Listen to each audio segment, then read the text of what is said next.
First off, rest in peace, neighborhood Nip. I ain't crip, but I'm on that neighborhood shoot. Building business, it's that black owned. If you hustle, better hustle till your pack gone. If you work, better work till your back hurt. And if you rap, make it better than your last verse. Yeah, more lyrics. AJ, El Presidente, Eddie Kane University, Hill gon' Hill, regardless, you, B. Cannon, Bethel High School, by way of Three Man Weave, LLC. Michelle, producer, based over here. You can catch this wave from the Marlins to the Mariners. Doing things you can't believe. It's the Three Man Weave. What's good, everybody? How y'all doing out there? You already know who it is. It's your favorite guys, the Three Man Weave. We back with a brand new episode. It's episode 121. And that's kind of bogus, kind of outrageous to even say that. It's like 121 episodes. But nonetheless, we back. It's your favorite guys, your favorite pod's favorite pod. You already know who I am. It's your boy Cannon. B Cannon, you know, if you want to be official with it, cut the cap, you know. Hello, fan extraordinaire. There we go. Season about to start. Not this week. You can't leave that out this week. It should have started last week, and that's why I kind of left it out. And we should probably touch on that after we get started. Why in the hell? That's my first question. Why in the hell did the NFL not give us football on Labor Day weekend? Like, what the hell? A bye week after the preseason? Well, I'm Hill, everybody. I'm your second favorite guy, I think. I don't know. But it's Hill going here regardless, baby. You already know. Let's get it. And you already know it's your boy AJ, Mr. A couple of grape sodas. Grape soda. It's low tide tonight, right? Yeah. Hey, that's not funny, man. You always got to go racial. This, as Cannon said, this is episode 121. Y'all know y'all can catch us on all major podcast platforms. 3 Man Weave, Instagram, Twitter, 3 Man Weave _. We are also on TikTok and Twitch, 3 Man Weave _. You can email us at podcast.3.man.weave@gmail.com. Happy belated birthday, good brother. Yeah, bruh. Appreciate y'all, man. Now, how often do you get NFL Sunday on your birthday? And that, I've never had it on my birthday. But, you know, when they said that it was going to be 3 preseason games, I just assumed that it would be the 3rd preseason game and then we would play football like how we normally do. But they said we're just going to leave that week there and it's just going to be a bye week. So it was like a lot of people just felt like it should have just it was a good weekend. I felt like it was a perfect time to bring football back, but nonetheless, we had to wait the week, and we get to kick it off this week with your squad. So, nonetheless, I'm excited. I don't even care who wins. I'm just excited for NFL to come back. As most people probably know, that's my favorite sport to watch, to be a spectator of. So I'm excited, man. I can't wait. It's funny for the logistics that you said like you said, it was Labor Day weekend. Everybody would have Monday off. They can celebrate. They can watch some football. Come on, bro. It only made sense if you was looking at it for that point. But I like the fact that they had 3 preseason games and they gave us the bye week because I want the best product on the field. I want everybody to get the necessary practices that they need under their belt. I want everybody to get healthy if they can. If they Trey Wayne's bitch ass still hurt. I'm sorry, AJ. AJ in the comments, man. AJ my team personally dealing with a COVID outbreak, but a week did help some of them. I do understand why you would want it, but I like the bye week that they had, and I hope they move forward with that. Yeah, no, and that's a good point. You know, when you put it in that perspective, really, that was just me being selfish. I just, but I thought it was a good opportunity. Like you said, logistically, it made sense. It was like, why don't we ever? It seems like every year they would just kick it off with Labor Day because we could really do tailgating or whatever we wanted to do because most of us would be off on Monday. Well, I think you know what. I actually don't mind because for me personally, it's like, hey, NFL, you about to have it. Y'all just got an extra game and all that. Let college kick off this weekend. No, that's fair. That's let fair. them have this moment because even at the end of the season, they start putting games on Saturdays and stuff like that. So it's like, hey, let college football kick off football season because they had week 0, but then this is the week where it really kicks shit off, and I think it was a good week of games also. But don't college normally kick it off on Labor Day? I know we Yeah, got the Labor Day No, Classic. they know, but they normally kick it off the week before though. I mean, Okay. yeah, but they put the big games on like on Labor Day to give you like the Chick-fil-A opening day, and they put some what are expected to be good matchups um, on Labor Day weekend. But sometimes it don't end up that way. And to be quite honest, I don't know how, but they just need to stop putting Alabama against other like ranked teams. Just give Alabama a cupcake and let that team get the money because, I mean, they wanted this work. Because what I don't understand, it's almost like how They wanted this work. some teams come out and they take a little bit of time because with college football you don't really have preseason like the NFL. Mm-hmm. But so it always seems like Alabama, they always hit the ground running. Some other teams, it's just always, hey, we need a little bit of time. We need a little bit of, use this week as our preseason. If you got championship aspirations, which I don't really think Miami had championship aspirations, but they got their ass whooped. Man, listen. I disagree with that. What? About what? I think, obviously they still the U. They're not. No, they're not. They're not the U. I know they're not the U that we're accustomed to. They're Miami. They still have championship aspirations. They definitely have championship aspirations. But every team at the beginning of the season think, oh yeah, let's do this. But no, I'm talking legitimate. No, aspirations. I'm not talking about. I'm talking about nationwide. People expected them to be a national title. I agree with certain teams. They should avoid. I'm avoid out of conference, out of the SEC. I'm avoiding Alabama till I have to. You know what I'm saying? You don't have to play Alabama unless you go to the college football playoff. And that's what I'm saying. I'm avoiding them till I'm not putting them. Signing up to play them is just dumb unless you need them for strength of schedule. But it's like you're probably not going to beat them. So the risk does not outweigh reward. At all.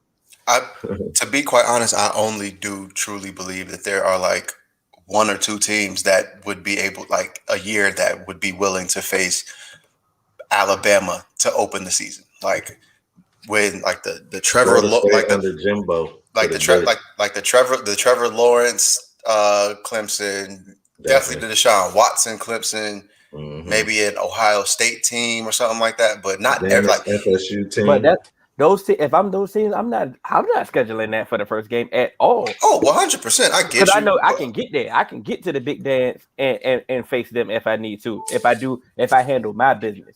You know what I'm saying? This cupcake thing, the thing I don't like with not your statement that I have a problem with is the fact that, okay, yeah, Alabama normally starts off with a notable team as their first game. And then next week they may play Fayetteville State, like you know what I'm saying. Like their second game is always trash. That's the part that that's the only like wrench I would throw in your argument. But they have to. But see, a lot of teams do that because it's almost like you kind of like, all right, let's sit back, readjust. We just had a tough game, and then you about to start getting into your conference schedule. So it's like, and they have to play this team. We're gonna try and get this, and then you do have to fit those into your schedule as well. So just like Florida State, we play Jacksonville State next week, I believe. Because it's a quid pro quo thing. So it's like they've done business before. So it's like, all right, like we can help you get this, and this, or we can do this for you. So in turn, we need this. So it's like. And the big schools, when you join the conference, sometimes the conference says like you have to play one of these type teams, and that's like our way of giving back to the other conferences. How I would strategically pick my opponent. Like I wasn't mad at a Georgia and a Clemson game. Oh no, that's to me that's a rivalry almost. Yeah, because they recruit against it. They recruit against. Mhm. Well, all these top teams technically do recruit against each other, but that kind of makes sense. Clemson Like, and Georgia, They're close. they recruit in Atlanta and Mhm. Florida together, and they competing. So that makes Mhm. sense. But it's also like, in a sense, let's get one of each other out of here now. Because now, if I get you out of here, not only people going to look at me, we win this game, people are going to look at us as possible, leaders Real of the pack contenders. going into the season, going into the rest of the schedule. But but when you beat a team early like that, and I've seen it because West Virginia used to do that, then you lose to dumb teams late, man. It's just how it works, and you still don't make it. You Fam, still don't make it. So even last, like to Hill's point, it's more beneficial for you to take that risk down the road because by of then the course, voting may be done already. Like, and you may be playing them in a game that matters. You don't ever want to play them and risk losing in a game that matters because then you're not going to be able to get in with that L.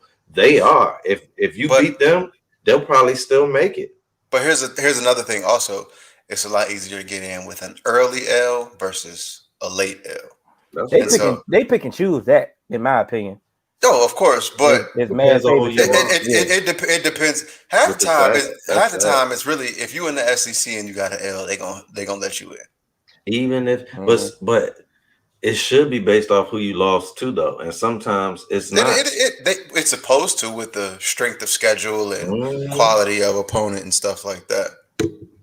And like I say, they pick and choose. But like I say, if I wasn't in the SEC, like for example, if I'm USC and I'm picking for my out of conference game is one of those I want a big notable game that's gonna give me some. I'm picking an SEC team, but I'm not picking one of them ones. Like I'm picking. And I'm not even picking. I may pick like Texas A&M or LSU. But you also want to know what needs to change in college football. They need to stop doing those marquee out of conference matchups 5, 10, 6, all like years in advance. I don't do it maybe 2 years in advance. I don't see why you have to go so far and put those contractual things in place, because now sometimes money. What the team that you think you're going to be within that time, you're not that. So yeah, you're going to go out there and get embarrassed after scheduling that game. So I think, or if you was that team, and vice versa, if you was that team and you thinking this about to be a cupcake now game, and now all of a sudden the roles are reversed, right? And so schedule someone on your level if you have to. But I think now, with the way that the exodus of Texas and Oklahoma to the SEC, I think some teams, I think that might be something that gets talked about now, because you're starting to get those partnerships between the rest of the conferences, and so I think they're going to start. It's going to be a tiered system.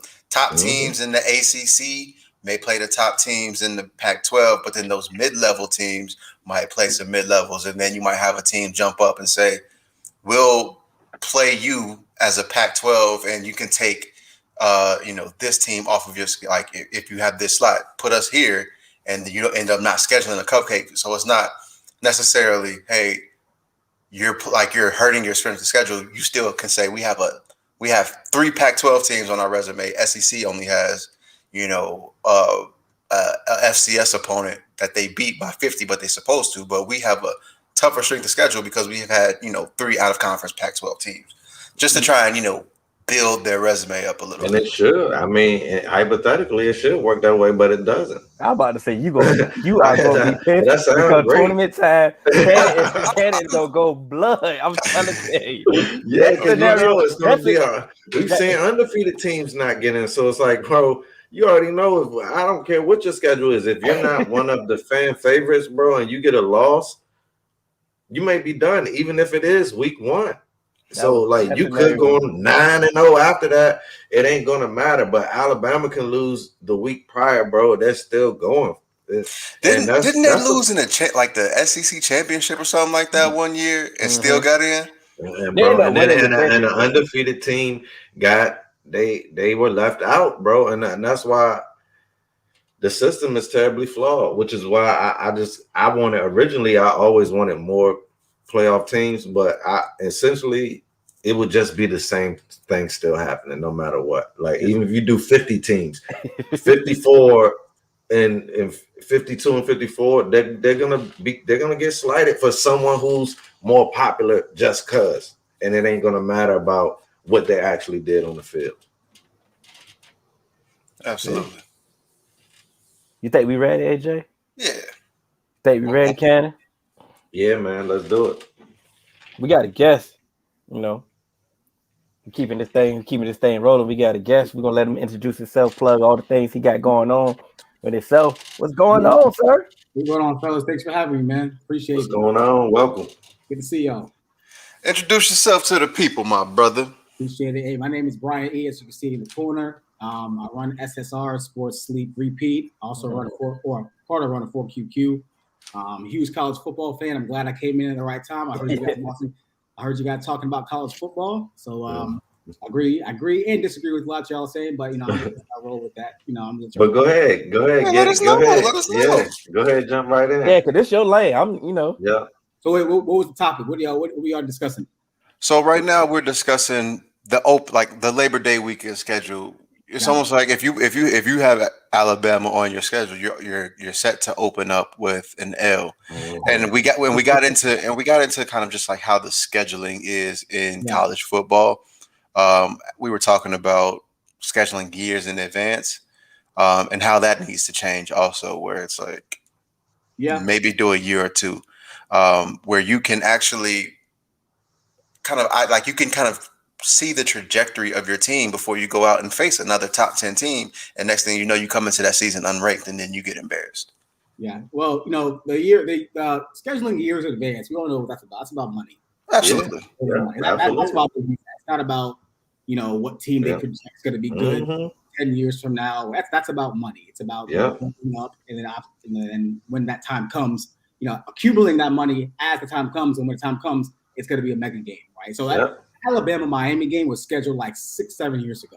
Yeah. Absolutely. And it didn't even matter if either team was, bad. They just happened to be against ranked, and they got lucky and ended up being a Chick-fil-A game. But they constantly schedule those teams, not to cut you off, so that they can get lucky more times than not. It's a numbers game to the point. To your point. Yeah, it's definitely a numbers game. Absolutely. The schedule. I understand why they do it. I don't necessarily care for the scheduling ahead 10, 12 years from now. Like I think who has LSU and Oklahoma 2030. Oklahoma, but it's going to be an SEC matchup though. So it's like it may be. Who knows? It may not by then. I don't think either team's going anywhere by then. I think both going to be solely entrenched in the SEC. We don't know how good they're going to be. LSU may not be good. Oklahoma might be good. They both may be pretty bad. What was that? 10 years from now, who knows what happens? But absolutely. Yeah, I agree with that. I definitely agree that the scheduling 10 years ahead, it doesn't really help us as viewers, but it's a money thing. It's all a money grab. So go ahead, Hill. I think you wanted to touch on this. No, I just wanted to put it up there. NCAA scheduling is still as bad as the BCS era. It still is. It still is. Yeah, it's still as bad as the BCS era. I will say that.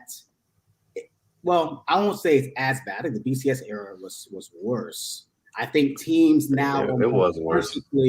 Consciously scheduling a little tougher because of the playoff. I think they're doing that.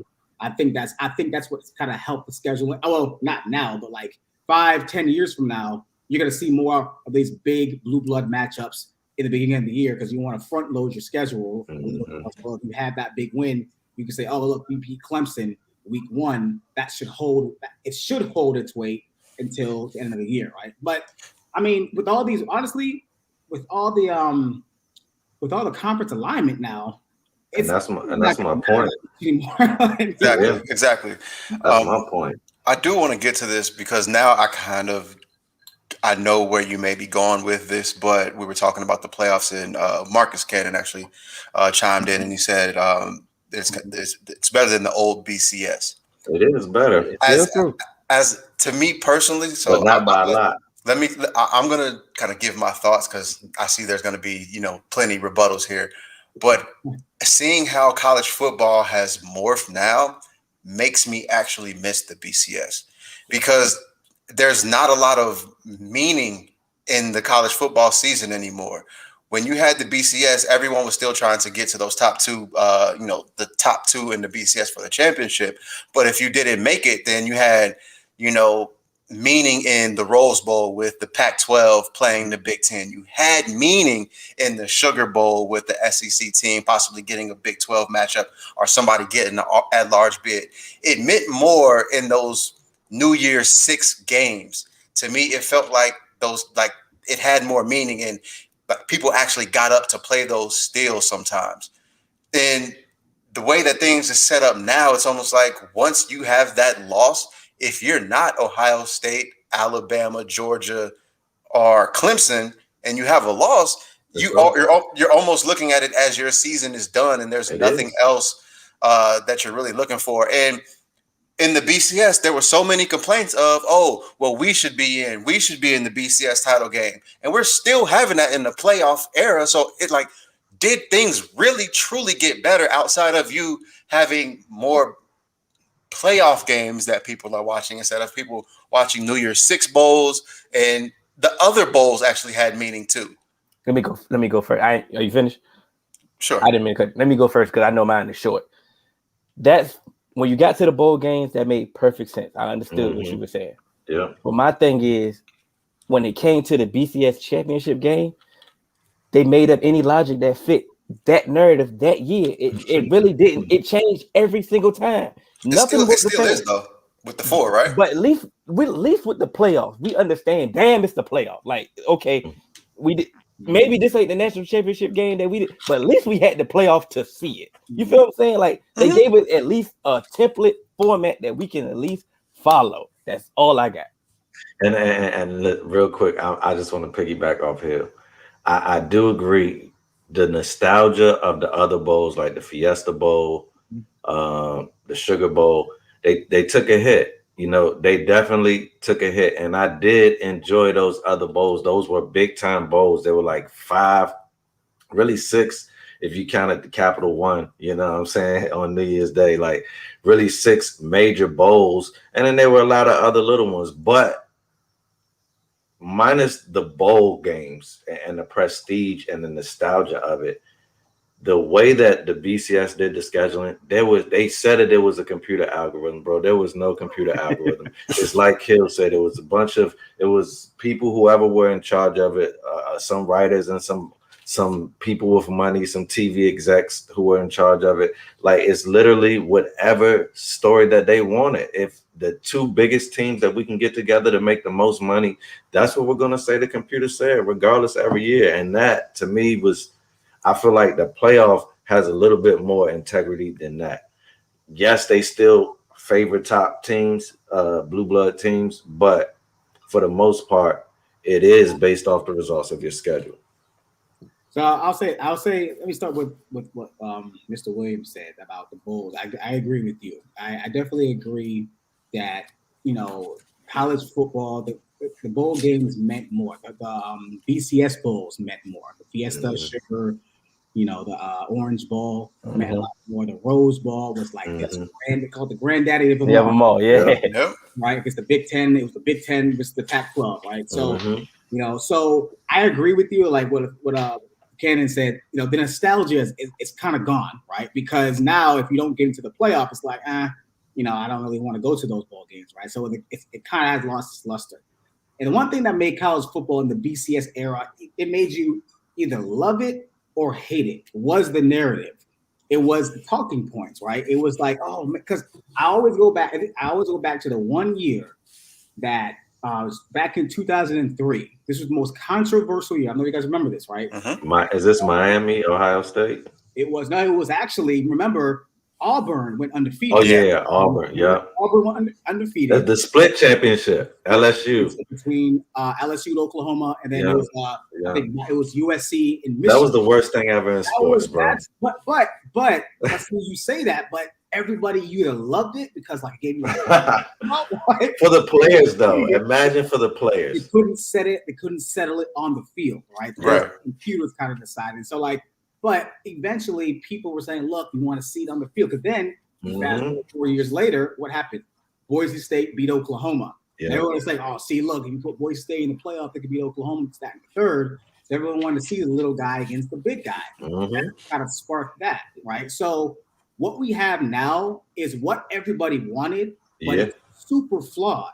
Absolutely. It's because it's only 4 teams that can get in, right? But at the end of the day, see, it's kind of a double-edged sword.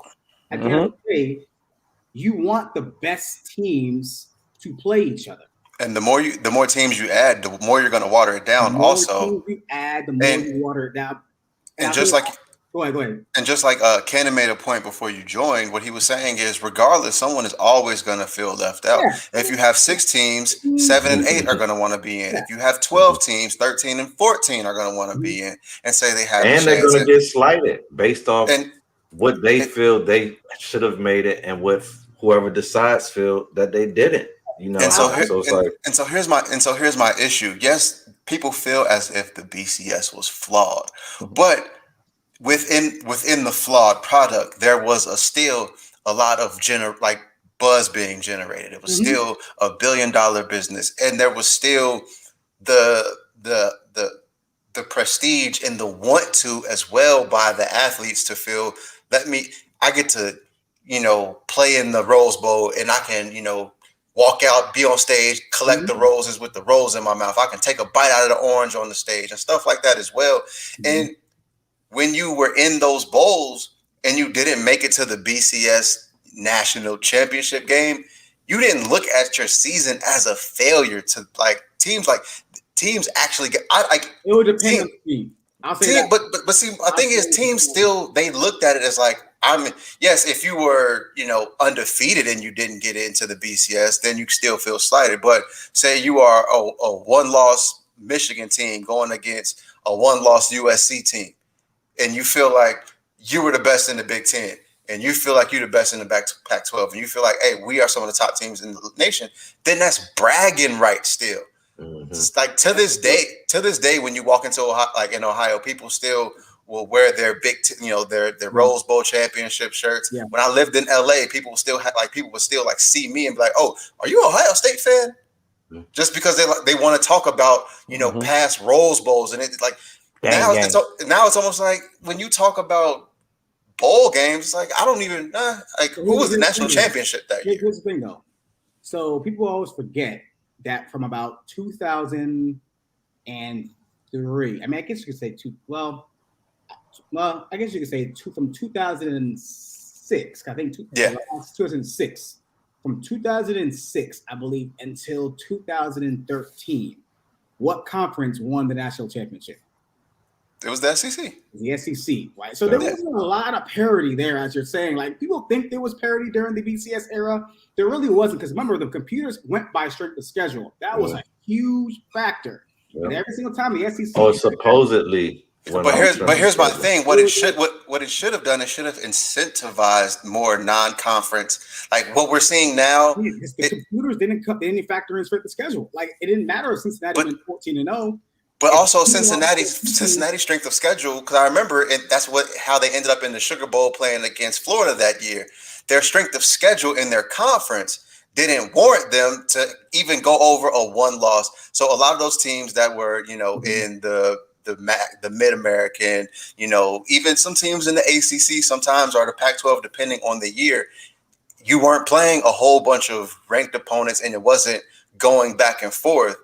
So it hurts your strength of schedule. So that's why I was saying, it should have incentivized other conferences to kind of let's come together and play, because there were teams that could, and possibly given, maybe not Alabama, but it could have given, some of those other SEC schools, a good fight. Just as we saw that year, like in 2013, Florida State, I think they would have even given Alabama a good fight had they played each other. But people were talking about Florida State's strength of schedule, even though they did what they're supposed to do, beat everybody by 30 plus. 34. Yeah, they kill everybody. Yeah. And that's why I said they pick and choose. So it's like, bro, it really never mattered whether it's BCS, college football playoff. It's politics at the end of the day. What I said. And like you were saying about that future scheduling. That future scheduling is just used as a placeholder for the networks. That's the only thing that the networks will agree to pay us this large amounts of money. They want to know they have product for years, and they want to know on this weekend and their major weekends where they statistics say that they have viewers, that we're going to get Bama and a top school. We're going to get Clemson and a top school. We don't care. Like Brian said, we don't care if you're 0-10 this year. People want to see Bama, even if they're 0-10, because they have a following. So it's like, even if it's a no-name school that's coming up, that's going undefeated, like, yes, they will have buzz, but you still won't have more buzz than a blue blood school that's lost every game. So it doesn't matter. Ultimately, it's coming down to the dollar, whether it's the BCS championship, whether it's the college football playoff. And that's why originally I was with you all the way. Like, when it first started, I told him it needs to be more than 4. And I still do think it needs to be more than 4. But I've also learned over these few years that no matter how many teams it is, teams are gonna get slighted. And we're not gonna always agree with why they get slighted, because it's like the goalposts are always moving to whatever the narrative is that year for whatever team we can put there to make us the most profit. That's what we're gonna spend it as. And we could just put up whatever numbers to make it say that. Wow, to the guy, to the point, whoever's comment that was, he made a good point. But if you're in if you're in the SEC, you don't need to make your schedule harder because it's already tough. It's a gauntlet, right? But if you're in the ACC, you need to schedule an SEC or 2 or Big Ten schedule down the road so you can have a schedule, right? If you're in the SEC, you can put Western Kentucky and the Citadel on your schedule because you're going to play Georgia, LSU, South Carolina, and probably Florida all in a month. In the span of a month, your schedule is set. You could lose one of those games and still be in the playoff. Here's one last thing I'll say is that, and this is just my theory, and it's probably not my theory, it's probably a truth behind this. Once the NIL started, right? It's not a coincidence that there's a playoff in the NIL. Of course. College sports is moving towards the pro model. And once the NCAA say, you know what? Okay, bet these kids want to get paid for their likeness. Cool. We'll have them play more games. College Super Bowl. They're gonna play that game with us. We're gonna add a few more games. The playoff is gonna get expanded. There's no question in my mind. The playoff is get expanded. I think they're already debating. I think they want 12. I think it should be like 10. But I don't want any more than 6. But well, I mean, look, it's about the game. Of course, it's about the game. Let me push back real quick, because you want the prestige back, AJ, for those other bowls. So if you want the prestige back, then we need 10 to 12 teams, because that's how many it was. But your bowls was popping. But once again, now that the playoffs are using those New Year's 6 bowls pretty much. It's not the prestige, because now you win and then you go on to a different bowl. When it was the Rose Bowl, you played in the Rose Bowl, and the winner was the Rose Bowl champion. And I get you on that. Yeah. So what they can do is make the last few games for the last few play and make it those bowls to get into the playoffs. So then it still holds weight on it. So it's like, boom, you win the Rose Bowl, you get the automatic bid, like how it used to be. Bring the automatic bid back. You sound old, AJ. That's fine. I get it. This is the first time. Honestly, 2-3 years. I'm a huge college football historian. I love that college football used to be so different than any other sport, right? Because it was one of, like AJ said, like the Rose Bowl, the Fiesta Bowl. It made it special, right? So I get the nostalgia. I get it. Trust me, it's like coming back to me, right? I get it. I used to love those balls, but I understand, like it's a different era, right? Yeah. Of course. And like look, with money involved now, if players opt out, I don't want to play in this. I don't want to play in this Little Caesars ball anymore. I'm good, right? So like, sometimes there was just too many balls, right? So I definitely understand. I miss those days of the BCS, but I think the playoff is a little more fair. I agree. I think it's more fair in terms of like, because you want to settle it on the field, I don't like computers that much. I hate the +1 system. Yes, I was not a fan of that at all. Like it was just that was a narrative. People talk about narrative. That's why you had dynasties back then. And the fact that the BCS and the AP poll was separate, so it's like that's what also led to the split champions. But the AP poll is there in consensus with the college football playoff now, so it's like that's if they would have had that back then, I think the BCS would have lasted more years. That was the fatal flaw, is the AP poll deciding to stay separate. I need them to adopt the Euro soccer, style. What's that? Tier up the divisions. Take all the top teams from each conference, put them in a tier. If you start falling off and you get shitty, then you fall into the next tier. So the top tier teams, y'all all play, and you don't necessarily have to play each other, but you have a similar schedule, building a similar strength of schedule. So Alabama will play an Ohio State, a Clemson, a Georgia, Florida, LSU, or whoever, and then you play for that championship. Then you have a second tier. So say your second tier is like, maybe a Michigan and Florida State and Miami and stuff like that, and you play for that championship, and then you tier it. So then even teams that who feel like they like Cincinnati, they feel like we have a like we should be playing for this. You start winning your tier, you bump up, you start, challenging and stuff like that. And instead of doing non-conference schedules, schedule a non-tier game and move up a tier and play a team from that tier and see if you can compete. And then let the tier champions play each other. I'm with you, bro. Do something. Like, to me, you got to do something. I'm with you on the tier. Hey, look, AJ went from being old as hell. Yeah, to futuristic. I can do it. I'm old as shit and I'm young at heart. You feel what I'm saying? I can think of it all. It's a whole bunch of shit going up here. I like the tiers because, one, there are teams that's going to be upset. Like, oh no, because when you said Miami, I felt like Miami's going to feel like I belong. Certain schools are going to be like, I belong with these schools. So it's like, but I like that you say that you can play up, and I feel like if you win like your championship multiple years in a row, you could earn another tier status. But then I also like at the end of the year, if you think that tier 1 is better than tier 2, let tier 1 and 2 play, or team 1 and 3 and 4 and 2 play, and then let the champions of that play, and we really see who's the champion of it all. You feel one thing I think is going to happen soon. My fault. This will be short. I'm done. Soon is that they're going to take away the preseason rankings, and they're not going to rank anybody until about. I know that's coming. I like that a lot because that's smart as hell.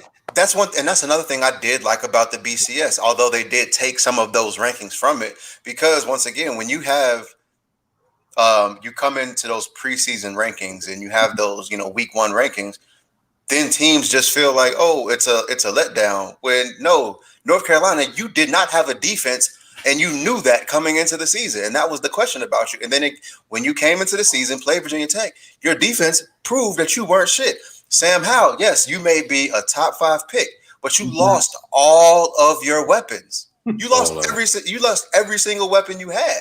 I never liked preseason rankings. It's a waste of time. I never liked them either. I don't think rankings should come out until the playoff rankings come out. Because it doesn't make any sense to have preseason rankings. Play it on the field. Come out, everything changes.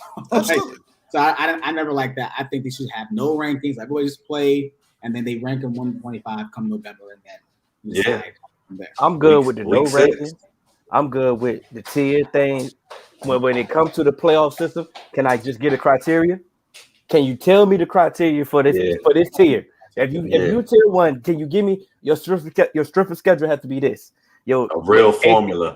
Concrete. It has to be this. Everything has to be this. If you don't reach this benchmark, you're not on the tier 1. If I can get that, I'm good with everything that everybody said. But if I don't get that, the next thing you know, we just picking names out the hat at this point. Still, blurry lines. There's no criteria. I agree. There's no set criteria. It changes every year.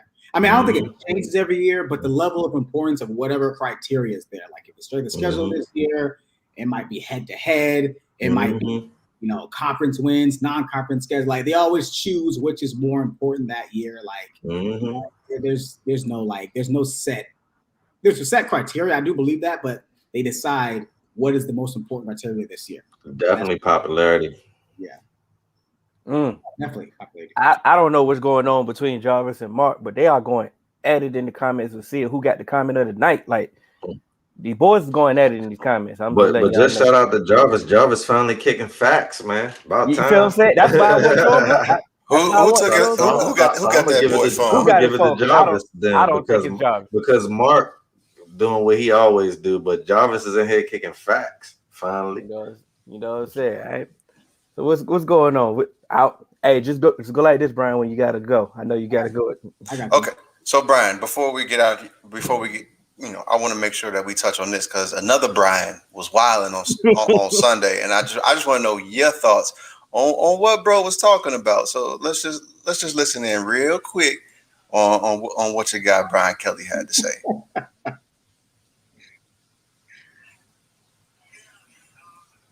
Hold on. Execution. Maybe our entire team needs to be executed after tonight. We just couldn't execute very well. Oh man! What do you think about that video with the girl's face? I would say play it one more time because I didn't peep her face. That was I don't know what Brian Kelly was thinking, but Brian Kelly's always been super fiery. Like, he's actually like the last 6, 7, 8 years, he's actually tamed down, believe it or not. Like he was He used to be red in the face. He used to be red in the face. But because of his behavior, then he kind of tamed it down, and then all of a sudden, he's that was just a stupid thing to say. Like I don't know why he would even say that. I'm surprised they didn't get more traction. That's the old culture, though. Like, because it was technically an old joke by a Tampa Bay coach, and he was trying to. I think he was trying to be in the moment, but also relive that joke. Yeah, but his delivery for one was terrible. And he don't know about cancel culture. And not even knowing about cancel culture, but just read the room. This ain't the joke. This ain't the joke to tell. It's not funny. But the school of football coach that he's from, like we know, like all of our football coaches, the way that they spoke to us, you can't do that anymore as a football coach. So it's like times have changed. I literally was at a football practice. Kids were getting laid into it wasn't, and these were high school kids, and it was just respect. Everything was respectful, and then parents were upset about how their kids was getting spoken to. It's like, listen, I'm trying to build, like, if I can't really coach, but it's like he's an old school coach, and it's like that's something that they would have said, and it's like it goes back to the point that we've always said on this show. Sometimes after bad performances, you should just interview the winner. Why are you trying to talk to losers after bad performances? They aren't thinking straight. So it's like, because it's better for clicks because they know you emotional. Emotional moments. But then it's like you're preying on me at that point. Like, come of course, they're praying. They're praying that you have a slip up, and they can make it some big story. They want their story, and it's a lot easier to get a story from a loser than it is to get a winner. Just like when Cam Newton just literally lost the Super Bowl. And he's in the press conference. He can't think straight. They're asking these questions like, "Oh, so it was your fault that y'all lost. You didn't jump on the ball. You suck. You don't care about winning." And then he just walked out. And he's a big baby. He's selfish. He's this. I'm like, no, I just lost the biggest game of my career, and y'all are basically saying, "Well, why didn't you do this?" Well, don't you think I would have did it? Well, I'm gonna put devil's advocate because I know there's people out there who are going to do that. I will say it does come with territory. Of course, absolutely, it does. Absolutely, I'm with you on that. So the whole camp. I remember when that happened. I remember when that went down, and I was actually on the side of the people who were against Cam because look, he's the guy. Well, he's why. He's the guy at that year. That was the year that went 15-1 MVP, right? Yeah. He was the dude doing he wasn't doing the Dougie. What did they call it? He was doing the Superman, he was doing all that stuff. People's faces. He was hot dogging. He was wilding that season. And then you lose. And then look, he didn't play great. He didn't dive for the ball. There's a lot of like just weird plays that I never forget. I remember watching Cam warm up before the game, like just watching him in warm-ups. And when they were playing against the Broncos, he didn't even look right. Like Cam didn't look right in that game. So I don't know what happened to him. I'm not sure what was going on with Cam. But look, man, you broke his back. Final. He dished out a lot of trash talking that year. And I think it was I want to say it was a key to leave, or somebody in the back was saying something to him. If you watch the interview, somebody was saying, "Yeah, we stopped Cam. You know, we knew he couldn't pass, so we stopped the run." That's what he heard. Yeah, and that's when he walked out. Right? He was somebody was being interviewed at the same time, and he could hear it. But here's my thing, though. Yeah, he's doing the stuff that you're talking about. Yeah, he was doing on the field. Right. He couldn't run. He couldn't run from that stuff on the field. Nah, we talking about, but AJ, we talking about. I feel Brian. I'm with Brian too. You gonna dig it. Like I said, you gonna talk trash. You gotta be able to take it. And Brian, you gotta look at it from a watcher standpoint. I get all of that. But I'm also saying, when you're in that position, you're in a lose anyway. Still, because we heard, the media, how they talked about Marshawn, and he didn't even talk. But that's why you gotta win. He gotta win more graciously, and that's the thing. Like to Brian's point, you put that on your plate. There's other people that we have seen win who wasn't Superman and every time, wasn't doing all of that stuff, wasn't doing all of that. There's still people who just hit the whole dance, right? So when you do all of that, right? When you lose, I expect you to at least stand here and answer the questions. Yeah, they're going to be tough. I'm sorry, but you do get paid millions of dollars. And the thing about Marshawn is Marshawn's the same way when they win, bro. And so that's why, you can't be mad at that. So it's like, Cam, you super high when it's your turn, Cam, and when it's not your turn, you don't want to be in the kitchen. I don't like that. So I do feel I'm with you all the way right there, bro. So how we let Brian Kelly off the hook though? Damn.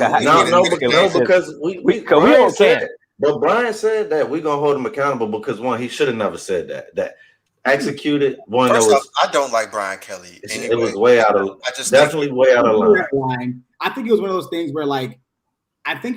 things where people are gonna give him that, I guess, that benefit of the doubt because it wasn't the heat of the moment. And but here's my thing. Something I don't know. It's tough. You're right. He shouldn't. I don't know what him being on the hook would look like. Should he get fired? Should he get fined? I don't know what that looks like. I don't know what. But to me, it's like when you take Brian Kelly's entire resume from what he's done and how he's treated his players before. This is something like, hey, you should. As much times as people have criticized you of how you be grabbing your players by the face mask, yelling at your players, yanking on your players and all of that stuff, you should know that certain shit you can't say. And we can't say this is something that he'll get the benefit of the doubt when all season long you give us coach speak. Now you want to say something off the cuff? Sure, yeah. It was executed. It was just a bad. He blew it, man. He ain't letting him off the hook, Hill. We're not letting him off the hook. He was just trying to. I expect him not to be off the hook. I'm not about to defend him 100%. It's just, it's like I get it. It was like I get it. I get it because what he said was, again, we didn't execute. So he was trying to play on the words of we didn't execute. He wanted to have bars. And when you try to have some balls, when you don't really got balls, this is what happened. Exactly. And that's why you leave it there. This is what happened. So he definitely should have got the ridicule. Definitely should have put the feet to the fire. But let's not go overboard because he cleaned it up right after. He was like, this is the first game. We didn't execute properly. We got to work on our execution. He tried to fix it. Yeah, like he need to take that word out his little we shouldn't say, talk. But that's coaches. Every coach want to execute. You know what I'm saying? Yeah, but the executor, that's totally different word. That's a totally different word. That's not the double entendre you want to use. You feel what I'm saying? Like I mess with some words in the heartbeat. But then he said they all should have been, and that's what just made it bad. And they technically they student athletes, so it's like, bro, come on now. You definitely know better. At least he chuckled. Nah, that was slightly chuckled. That was that nervous. Oh, I'm in danger. That was definitely nervous. Hey, he needed anything.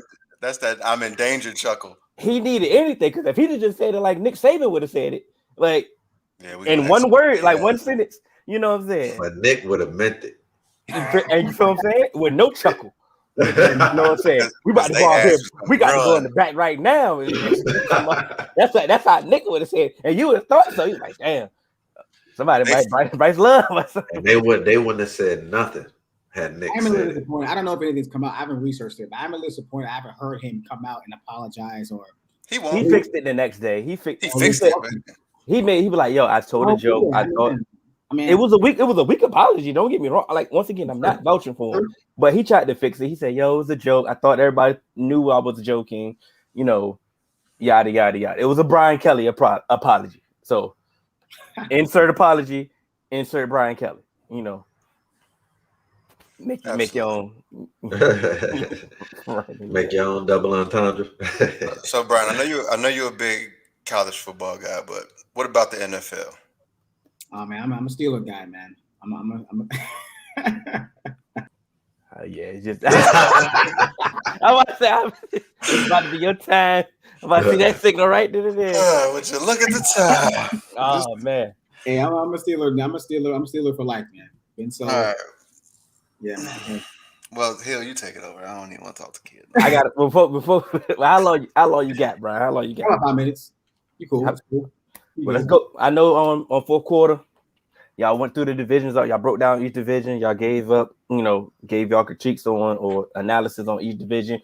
We just did a divisional series, and we want to thank everybody that was a part of that. But right now, we're going to breeze through.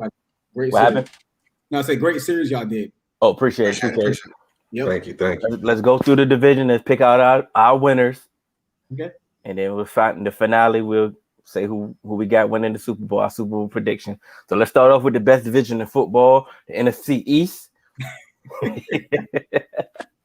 Who y'all got winning the division? I'll go first, the Cowboys. Let's go. Cowboys. All right, Dallas. It should be Dallas. It should be Dallas. Like, they should have run away with it, but they won't. And I ain't never going Dallas to win the division. You know why? Because the one year I kept it real and went Dallas, they play like hoes. So it's like, I definitely ain't. So Washington, they the defending champs. I know that the NFC East probably never ever repeats or haven't done it in a long time, but I think this may be the year. We got the best coach in the division. The should run away statement. I'm going to give some pushback because this is not. I know everybody jokes on it. The NFC least, I get it.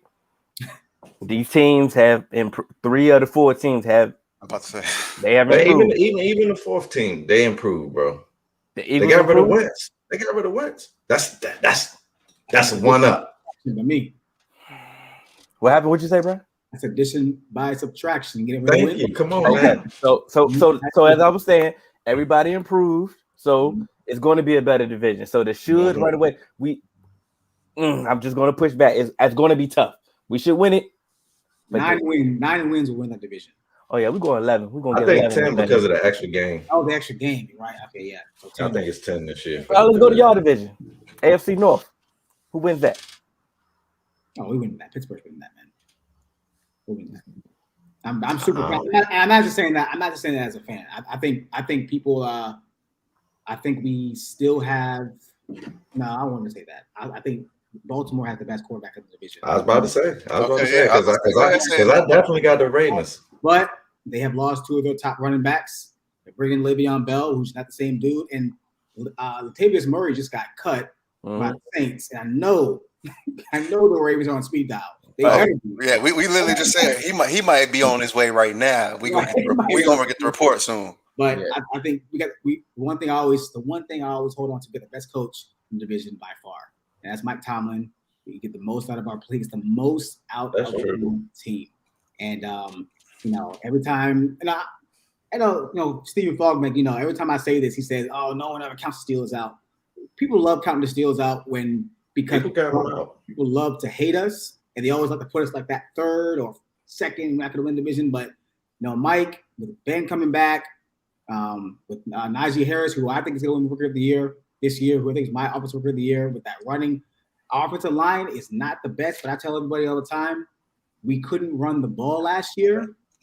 We couldn't run the ball last year. And what happens to the offensive line when you can't run the ball? They get super passive, and they don't want to block. Offensive linemen hate pass blocking, right? They love run blocking because they love hitting people. When we start establishing the run, when Najee gets going and we can start running the football more and more and more, you're going to start seeing that. You're going to start seeing that old Steeler football back. And that's how we're going to win the division.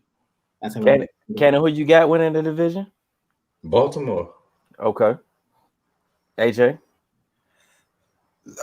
Yeah, so I got Baltimore winning the division as well. I don't think the Steelers are going to finish second in the division. Wow. Mm-hmm. Has Big Ben canceled his OnlyFans subscription yet? Because I know, his elbow has been acting up. And the only way he's going to be able to, last an extra game is if, he kind of gives it a rest on those off days. So don't respond to that, Brian. Don't respond. I've said it before. I think come season end, Ben will be the worst quarterback in this division. Wow. Behind that offensive line, I just don't see how you got. This isn't like we talked about the NFC East. I don't believe this is a division that you're going to win with 10 wins. And that's where I see the Steelers. About 10 wins. Okay. I got the Browns winning the division. I'm very high on the improvements that they made everywhere. That's a tight division. It's definitely. They're going to take the throne completely, being the best division in football this season. I literally have the Browns. To me, I see the Ravens at about 12, 13 wins. But I see the Browns from like that 11 to 12 wins. I was high on the Ravens. I was going to pick the Ravens. Credit. You're giving Baker Mayfield way too much credit. No, I'm not. I'm giving Nick Chubb. I'm giving Nick Chubb and Kareem Hunt. You can talk. You can say that to me. You can say that to me. Most talented quarterback in our division. He's Joe Burrow, the fourth best quarterback in that division. It's Baker Mayfield. Okay. I'll take Joe Burrow over Baker Mayfield. I would too, but also I would take Nick Chubb and Kareem Hunt with Kevin Stefanski behind their offensive line. They have the best offensive line in the division. So I take that running game. You don't gotta be the greatest quarterback to win. Exactly. What I'm talking about is their play action is going to be crazy because they're going to just Kevin Stefanski. He doesn't get pass happy. He's like, look, we're going to run this ball and we're going to get wide open receivers for Baker Mayfield because everybody's going to come up and try and stop the run. Because just like you said, Baker Mayfield is the fourth best quarterback in the division. Teams know that, but they still have to worry about him. I think he's going to show improve. I think he's going to show improve this year. I think I like I said, you can come at me. I'm not. Whoa, don't come at me that because I'm not going to go on. I'm not going to put the cape on for Baker Mayfield. But I do think he's going to improve. I do think the defense is definitely going to be much improved so they can stick to their game plan of running the ball more effectively. Absolutely. And the fact that I still think their passing game is going to improve. Odell is back. And he doesn't have to be the Odell of old. He just has to still be Odell. Just be there. Just the threat of Odell is still going to open up this running game. I have him high. My thing about the Ravens, before we move on, I was high on the Ravens. The running back injuries they scared me, and losing Bateman really scared me. I'm not about to bank on Sammy Watkins, bro. Like, come on, bro. Of course, but my thing with their running game is their running game is also not predicated just solely off of their running backs. You see it a lot with those running quarterbacks that it enhances your running game because in the running game you're not defending 10 players. You have to defend all 11. So that's why I think their running game will be fine if they can get some, they just get some serviceable guys. I was also high on Bateman being a Raven, and I was high on Sammy Watkins being there, just being that complimentary wide receiver. You know what I'm saying? I was high on their receiving core, but now if Sammy maybe the number one, no. Well, they're gonna struggle early. One thing I will say though about the Browns, Baker, he might be the fourth talented and fourth best when it comes to pure talent. But I think he does have the one thing that you cannot coach. He got the it that a lot of them don't have. So it's like, and as much as I love Lamar and he's blockbuster, he kind of do shy away in the moment, and I can't. I'm a Lamar supporter, but I got to be fair with the criticism. He has had opportunities to get over the hump, and he's been shut down in those opportunities. He got over the hump. I'm just being real, and Baker, he's had opportunities to get over the hump and hasn't done it either. But that team has also been going through. They weren't as established as the Ravens. Didn't have a system in place like that. So it's like I feel like he got what I want. Well, he got that tenacity that I want in a lot of my quarterbacks. I hate quarterbacks that just is like, oh, they throw a pick and it's okay. We'll get him next time. No, I want somebody who really wants to win, but also can control it. It's like a Corvette, but it's under control, and I like that about Baker. What I will say is the hump that you're speaking of that Lamar hasn't gotten over is the wide receiver. It's really in the postseason. Yeah. We just talking about winning division, and I'm talking about regular season. I'm gonna go with Lamar. Yes, I went with Lamar. Yeah, I get you. Yeah. Marcus said Lamar ain't got the weapons Baker got. Yeah, he ain't got the weapons that Baker got, but Baker ain't the weapon that Lamar is either. And so I just think every team has questions. No team is perfect, but I do believe their core can get, like I said, during the regular season, that they can do it. I'm not saying I'm picking, just because they won the division, I'm picking them to win the division. Doesn't mean I'm picking them to win the Super Bowl. Hey, we just got breaking news right now, yo. Breaking news, and it's massive. Oh shit, this is some bullshit. Danny and Amendola just signed with the Texans. So that's just on all major podcast platforms. You should have said we got non-breaking. We had to, cause we got to move on, because we about to stay here all day. You know how we get with the AFC North, man. I don't know what it is. We know what it is, but we know what it is. Mark Jackson one thing. When Mark Jackson made 2 good points, I want to read. He said it's easy to be the hunters and then the hunted. The Browns have never been the hunted team. That's fact. That's fact. That's a psyche thing, and that's something that your team has to have. I don't know if that team is ready for that noise. Okay. And then the last thing is Lamar Jackson's coaching has been ass. It's been awful. Greg Roman has been one of the most vanilla coaches in football. Correct. And that's one thing that people don't take consideration of Lamar Jackson's growth. But are the Browns really the hunted? They didn't win the division last year. Well, not to me, but from what I'm hearing, the media. I feel like media. It's almost like the Cardinals. It's like when the Cardinals were the sexy pick. The media is making them the hunted. Mm-hmm. Remember who said? Okay, and that's sad, because that's the pressure that they don't even need. They just trying to go along their trajectory, but it's like they are gonna have that. They are the hunted. But like AJ said, Stefanski is gonna run the ball, so he don't give a damn about none of that. Y'all gonna say we're gonna run this rock, and we're gonna run this rock, and we're gonna play action off Odell. And if Odell is healthy, it can work. To your point, Hill. AFC South. Who y'all got? The Titans. It ain't. Yeah, I'm about to say. Ain't nobody gonna say Houston. I know that. I got Titans by default. Titans by default. Yeah. Because you probably would have had the Colts, huh? You said what? You said Titans by default because you would have had the Colts, or just the division is trash? No, Colts have Wentz, and I actually somewhat trust the Wentz-Reich relationship. I know that. I like Reich too, but Wentz is never healthy. He has COVID. Never. So like I don't know. I gotta go with the team. So we all got the Titans. We all got the Titans here, right? Mm-hmm. Let's go to the AFC West. Let's go. Well, you already know who got that. We got the Chiefs, right? Yeah. Well, here we can. I think we all got the Chiefs. That's okay. Move on. AFC North. I mean, no, AFC East. Buffalo. Yeah. Got Buffalo too, Brian? Yeah. He's thinking about it. Do it, Brian. Do it. So yeah. So we can bring you back. He wants the Dolphins. I feel it. Do it, Brian. I like the Dolphins too, but I ain't. Josh Allen he's legitimate, man. Dolphins are like it's the Patriots. It might be New England only because I feel like you have a guy who can run their offense the way they want to run it. If they still had Cam, no, I don't believe in Cam. And I like that one. I still don't. They want.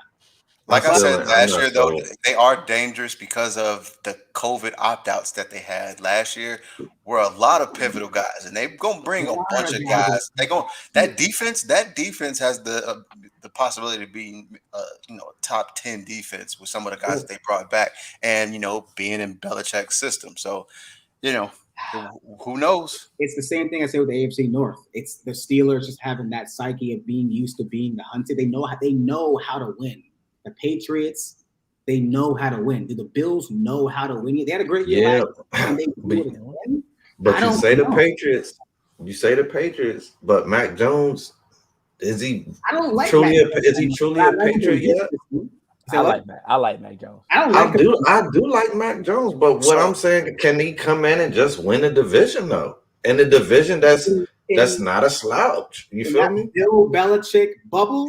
He doesn't have to win the division. He has to just do what Bill tells him to do. Well, just do what Josh McDaniels tells him. And that's the thing is, I'm not sold on the overall team that they have put together. Like I didn't feel like they was just a Cam away or a replacement of Cam away from winning the division. So it's like and then that's even if they brought in a legitimate quarterback who's already proven. But it's like we don't know what Mac Jones can do in the NFL. Like I did like the offseason that they had, but I mean I'm going with the Bills easily. NFC South.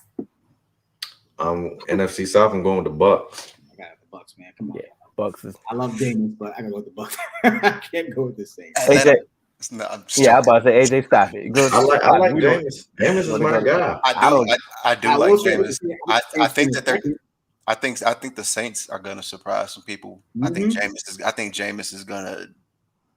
I think he's going to have a 30. I think he's going to have a 30 touchdown season, but maybe like 10, 12 picks, and I think that's going to be.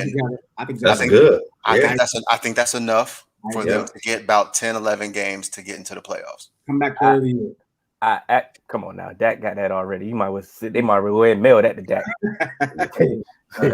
I feel bad for Jameis. I feel bad for Jameis because the Saints had way too much turnaround. They had way too much turnaround, and who's going to get the blame for this? No Michael Thomas for half the season. The defense took a step back. We don't really know what this offense is going to do. Who's the other running back other than Alvin Kamara now since Latavius Murray got cut? You feel what I'm saying? They have a lot of questions now. And this ain't just Drew Brees Saints that's just walking in. And like I said, and we know who's going to be the easiest scapegoat to blame. Of course. I feel bad for James because this thing is about to look bad in the water. And the fact, and it may not even look bad. They can probably win 9 games or 10. They can even win 10 games. And if they don't have success in the playoffs or even get to the playoffs, who's going to be the scapegoat? I think that's going to be on Sean Payton. I don't think Jameis is going to be the scapegoat because when the hell have they held Sean Payton accountable? But here's my thing: when have they've never really held Sean Payton accountable? But I feel like the Bucks are favorites, so they can't. I feel like if Saints don't win the division, I don't feel like I feel like they understand that that's not happening this year. So I don't think that they're going to have a scapegoat this year. Like you said, they had a lot of turnover, and I think everybody knows that. So no one's expecting that. So if they do 9-10 and make a wild card or do something, I feel like that's going to be a triumph in itself. Because like, bro, I don't want to jump the gun, but I just feel like the Bucks are going to the Super Bowl. So it's like, bro, you're not doing that. You're not doing that this year. So it's like, if that's what it takes for you to not have a scapegoat, then just go ahead and get that out your mind. Because even if you had Drew Brees, you're not beating them this year. This is canon So logic. it is what it is. This is canon logic, canon ideology, and it makes all the sense in the world. And it's perfect. But what do I tell you all the time, Canon? I think the expectation for the Saints is for Sean Payton to make Jameis Winston look like a franchise quarterback. That's the I don't even think it's to make him look like a franchise quarterback. I think it's to change the narrative on him because after that 30 interception season, people believe that he's just this super turnover, like interception machine. Jameis was a turnover machine, but he wasn't always necessarily an interception machine. He was what Daniel Jones is. Like he's a little bit more erratic, like Daniel Jones, where he has a bunch of fumbles and interceptions, and they compound and look bad. That's not good, by the way. No. I know that, but what I'm saying is he has to he's going to reel Jameis back in, because Jameis was always going to be one of those people that was kind of loose with the ball, but he would also make a play to be like, okay, that makes sense. I see why you put up with it. Mm-hmm. Then when he got into the Bruce Arians system, like we've said all the time, you're going to have career high interceptions in your first year in that system. And what happened? Jameis threw 30 after never even throwing 20 in the NFL. He didn't throw for 5,000 that year. Mm-hmm. Oh yeah, he led the league in passing. But he had a lot of picks. I'm gonna ask, before we move on to the next event, just ask the question: how often do they hold coaches accountable that they like? Oh, that they like? Never. All right. So if they don't have the season, if they don't have a good season, like their projected or expectations, I think somebody got to be the scapegoat. I think more will hold him accountable than you think. If Jameis throws for 32 touchdowns and 11 picks, they can't blame it on Jameis. They can't. And I feel like playoffs or wild card or even just missing it, I feel like that's a success for them this year. Guru, right? Wasn't he the guy that? Who? I'm gonna ask you. Wasn't he the guy that? Did he find Tony Romo? Who? Yeah, he had because they went to the same college. He had college. He's the guy that's supposed. I think he actually. There's no rumor. I think it's true that he actually wanted Tony Romo to the Saints before Drew Brees became available. Right. So they tried to trade for him. Yeah. So like, he's supposed to be this quarterback guru. So yeah, I agree with Mr. Williams that. Okay, he's supposed to be the quarterback guru, right? The only quarterback he's coached is Drew Brees. But Drew Brees wasn't Drew Brees. Drew Brees wasn't Drew Brees when he got there, and that's correct. That's a whole fact. They also his thumb was about to fall off. Everything. He had to learn how to hold a bottle again, let alone throw a football. Okay. Well, we put him on the pedestal. We put him on the pedestal because he fixed Drew Brees. Okay, but it worked. Okay, you made Hove, right? Make another Hove. Okay, and if did Dame Dash make another Hove? No, but Hove did. All right. Hove did. Hove had number one. So it's like, if you really made Hove, you can. So if you really helped Drew Brees, then you should be able to help James. That's what I'm saying. I agree. Okay. Dame never really gave Hove no lyrics or not. He never helped sell none of that. Reasonable doubt, bro. Huh? No, I'm trying. NFC North.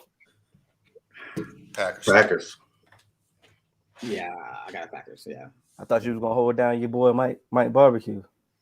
With Packers. You know, honestly, if the Bears started Justin Fields like they should, but they're not because they're being super petty for whatever reason, I might go. I think it was that hit, but I think he said like, "Yo, the game is moving a little faster than Andy Dalton, and I might need to watch Andy get hit a few times so I can learn what not to do." Justin Fields walked in Matt Nagy offense like Pinky. Hey, listen, man. These motherfuckers moving too fast. Slow. Slow this motherfucker down. I think the last one we got is the NFC West. This might be a debate. That's a tough one. Man. NFC West. I'm going. A lot of people saying the Cardinals. I'm going the 49ers. It better be the Rams. I gotta stay true to my Super Bowl pick. I gotta go Los Angeles, right? I got LA going to the Super Bowl, so I gotta pick them. I don't know how you. I ain't sold on LA. Okay. I'm so. You got LA going to the Super Bowl here? Hell no. Oh, you talking about? Don't worry about it. Okay, like you got them going to the Super Bowl. Somebody else got them. Oh, who? Sean. Sean Hurt did what? Did he make? Did he Who bet above one you of right those? there? Just point up. Somebody bet us something about them. I remember Just that. point up. Your boy AJ, but we ain't gonna reveal it yet. All right. You just did. I had to because he wasn't catching him. I said point up, and he still. My fault. He I mean, pointed I up, did still point thinking up, about- and I knew, but and still think about Sean. But it's like because I just don't see AJ. I don't remember him saying that, bro. Who you got? 49ers. You got 49ers winning the division? Mm-hmm. Okay. Yeah, who you got? So you got them. I'm confused now, AJ. I mean, there's a wild card, ain't it? That's what I said. So you got to go from wild card to the chip. Like, wow. Yeah. I got you the ain't even Rams. got no faith in them for anyway. I got the 49ers too, man. It's not that, but there's a reason. There's a reasoning behind why I have the 49ers winning the division, but I think the Rams. You think Stafford just going to become the playoff GOAT? No, I just think that he's going to be better than Jared Goff. I think I think He ain't never been, bro. Like so why would you think he would? What evidence do you have? Here's my thing. What evidence did we have that Jared Goff was even good until we know Sean he's McVay at got least there? Super Bowl status. Because we know he can get a what team. I'm saying is we ain't never seen Matt Stafford get nobody nowhere. When Jeff Fisher was there, Jared Goff looked like me. When Jeff Sean Fisher. McVay got there, Jared Goff actually looked like he decent. One thing that I do know is Jeff Fisher. I know, but it's also Detroit, so we can't say it's Jeff Fisher. Then there's but Jeff Fisher been gone, bro. Like he's had other people, bro, and Detroit been Detroit and ain't done shit bro, either. He had some stuff some of those years, bro. He had one, and then and just some other shit. And he ran that dude up out of there. That dude wanted to leave, bro. He said, "Bro, I'm out of here." Because he knew, bro. If I got him on my team too, I'ma just throw it to him. Like, hey, get a ball to pass the ball to Will. Carlton, don't touch shit. Give the ball to Will. Listen, bro. Hey, I'm asking this question about Detroit. Right, ready for this?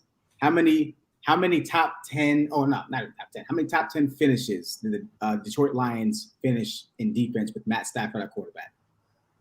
One. That year they went to the playoffs, I believe. I think it's two. Yeah, it's only one year. One. One. He was there for 12. The rest averaged 22nd in the league, and there was a year where they were the worst defense in football. Like the reason why I'm picking Matt Stafford is because like Sean McVay likes gunslingers. He can actually run the plays he wants to run. And the Los Angeles Rams have one of the best defenses in football. They have one of the best lines in football and one of the best secondaries in football. And you know, I'm not gonna lie to you, the Cam Akers injury, I almost wavered a little bit. I'm like, I thought Cam was going to have a pretty damn good year. I felt like he was ready. Same. I felt like he was ready, but I like the Sony Michel pickup. Maybe they go Latavius Murray for a 2-back system. Who knows? I don't know, but I just think Matt Stafford is definitely an upgrade from Jared Goff. And McVay knows it. Like his own. When you talk, and let me just be a devil's advocate when you talk about him and the defenses that he played with. Okay. I'm going out on a limb to say, like, bro, that gunslinger mentality and those turnovers in the clutch put a lot of his defenses into compromised positions to have to defend short fields and all of those things. So it's like, it ain't just the defense. Like, bro, you got to help us out. A good defense needs a productive offense that can sustain drives and do all of these things. And he ain't been the perfect model of consistency since he's been in Detroit those 12 years. So it's like, it's some of the defense, but it's also a lot to do with him. He touching that rock a lot. I will say that Matt Stafford's numbers actually got better without Calvin Johnson.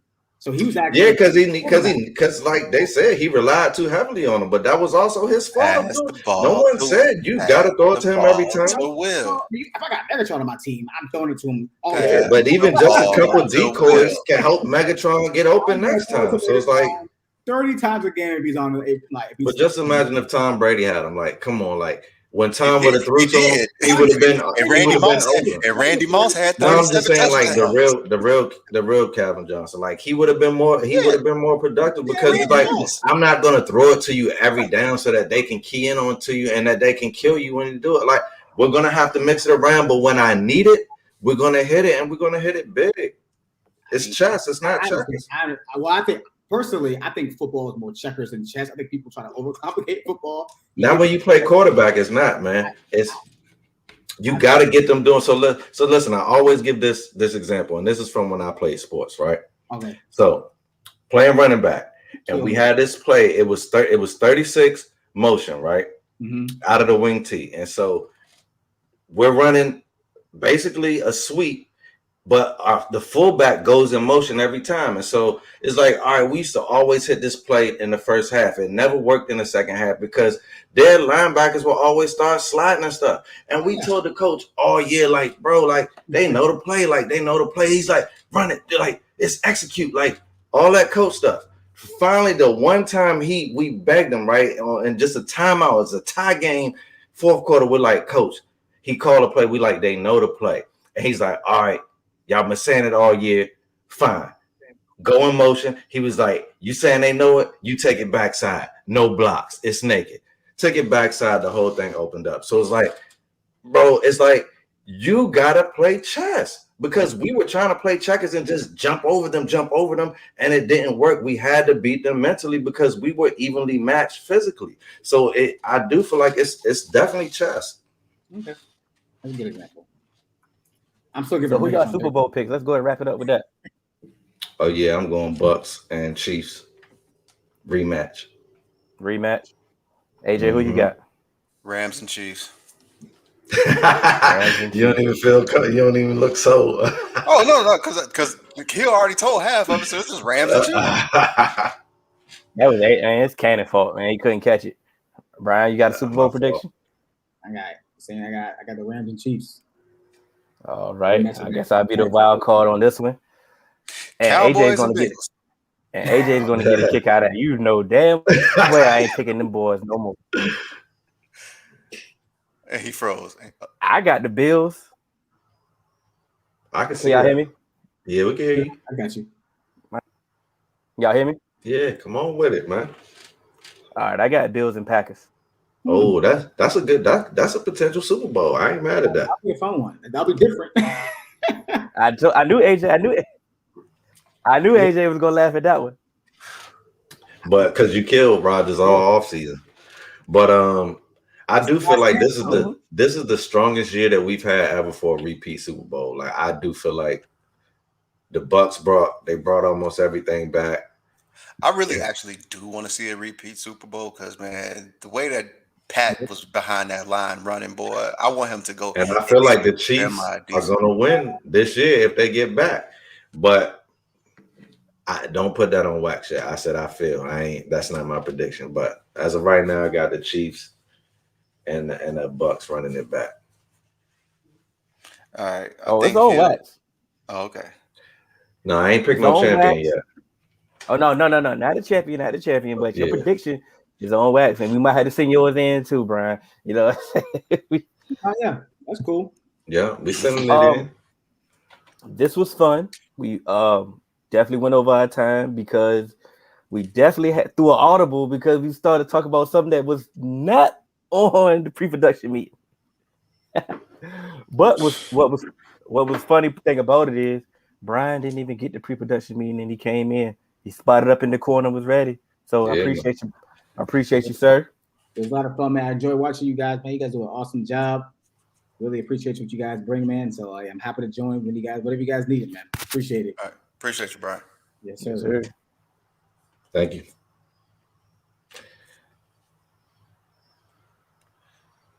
Is Hill froze? Nah, I was actually reading the comment. I want to shout out to all the supporters that showed up with us today. Right now, There's